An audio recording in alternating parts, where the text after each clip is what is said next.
ভাবছি হাসবো না, তবুও ভাই হাসি চলে আসে।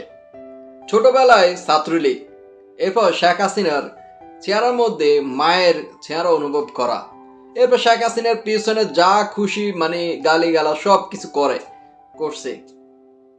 কিছুদিন আগেও তার নামের পিছনে বিকাশ নামটা জড়া ছিল, এখন তারেকের নামের পাশে হয়ে গিয়েছে বিকাশ নামটা। তো আমি কার কথা বলছি বুঝতে তো পারছেন কিছুটা। বিপি নূরের কথাই বলছি, সম্মান দিয়ে বলতেছি।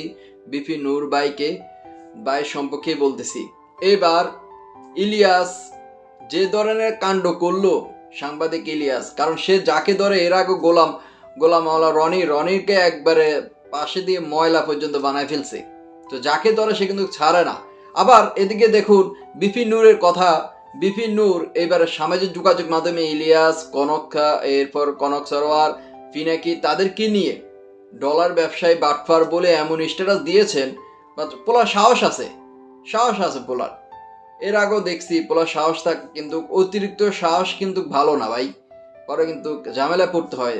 এ পোলাপেন সাহস কি জন্য আছে, ভাবে যে আমরা শেখ হাসিনার বিরুদ্ধে যদি আমরা সংগ্রাম করতে পারি, লড়াই করতে পারি, তাহলে এই বিও ব্যবসায়ী বাটফার ডলার ব্যবসায়ীদের সম্পর্কে কেন আমরা করতে পারবো না? তারা বিদেশে বসে বসে ডলার ব্যবসা করবে। তো ঘটনাটা হচ্ছে বিভিন্ন সামাজিক যোগাযোগ মাধ্যমে একটা স্ট্যাটাস দিয়েছেন। দেখুন এই স্ট্যাটাসটা। এখন তো হাসিনা বা লীগ ক্ষমতায় না, তো তোমাদের এত দেশপ্রেম, তোমরা দেশে আসো না কেন?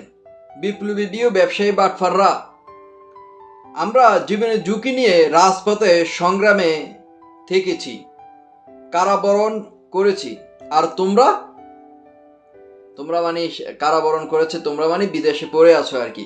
গোয়েন্দা সংস্থার সাথে আপোষ করে নিরাপদে দেশ থেকে বিদেশে গিয়ে রাজনৈতিক আশ্রয় নিয়ে ভিডিও বানাইছো। বিউকে কাজে লাগিয়ে চাটুকারদের কথা বলে ফেসবুকে ইউটিউবে থেকে ডলার কামিয়েছো। ফেসবুক ইউটিউব থেকে কাদেরকে এগুলা বলতেছে বোঝেন না আপনারা? তো এখন কে এই ধরনের কাজ করতেছে? ইলিয়াস কনক, এরপর হচ্ছে ফিনাকি, তাদেরকে নিয়ে এই ধরনের নূর কথা বলতেছেন। এরপর বলে আবার বিভিন্ন মানুষ থেকে অর্থ নিয়েছ, এত দেশপ্রেম সততা আর বিরত থাকলে দেশে আসো, দান্দাবাজি পরিহার করে দেশের পরিবর্তনে কাজ করো। বলছে এসব দান্দাবাজি না দেখায় দেশে আসো, দেশে কাজ করো, দেখো কি হয়।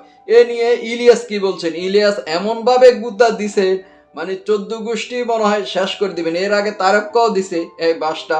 তো বিপিনুর সম্পর্কে কি বলে দেখুন। ইলিয়াস কিন্তু যাকে ধরে তার কিন্তু 14 গোষ্ঠী, এটা সবাই জানে।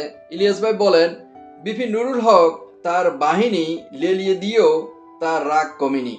একটু আগে পোস্ট করছে, আমরা এখনো বিদেশে পালিয়ে কেন নূর ভাই?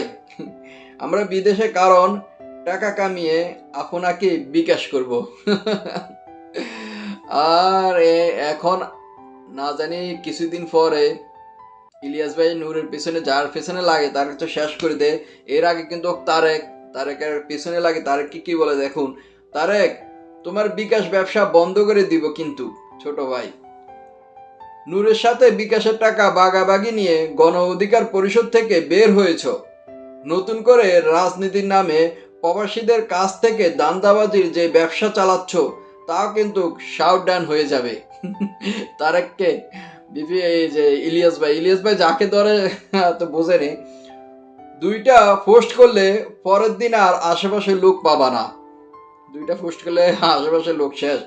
কচু ক্ষেতের বাতা খাওয়া সমস্যা নাই, কিন্তু বাপ দাদা ভুলে যেও না। 2 দিন আগেও জ্ঞান জ্ঞান করলা, আর আজকে পোল্টি। সাবধান, না হলে এমন অবস্থা করব রাজনৈতিক দলের নামে যে দোকান খুলছো ওই দোকানে কাস্টমার পাবা না। সিস্টেম করে দিছে ইলিয়াস ভাই সাংবাদিক ইলিয়াস ভাই যাকে বাঁশ দেয় একবারে সিস্টেম করে বাঁশ দেয়। তো রাজনৈতিক পরিবেশ কিছুদিন আগে কিন্তু শেখ হাসিনার পতন বা শেখ হাসিনার বিরুদ্ধে কিন্তু তারা একত্র ছিল, ঐক্য ছিল। এখন তাদের মধ্যে কি একটা পরিস্থিতি সৃষ্টি হয়ে গেছে দেখুন। এবার পরিস্থিতিটা কেমন গোলাটে। যারা ছিল ঐক্য একসাথে কাজ করছে তারা আজ বিবাদে জড়িয়ে গিয়েছে। দেখা যাক ভবিষ্যতে কি হয়।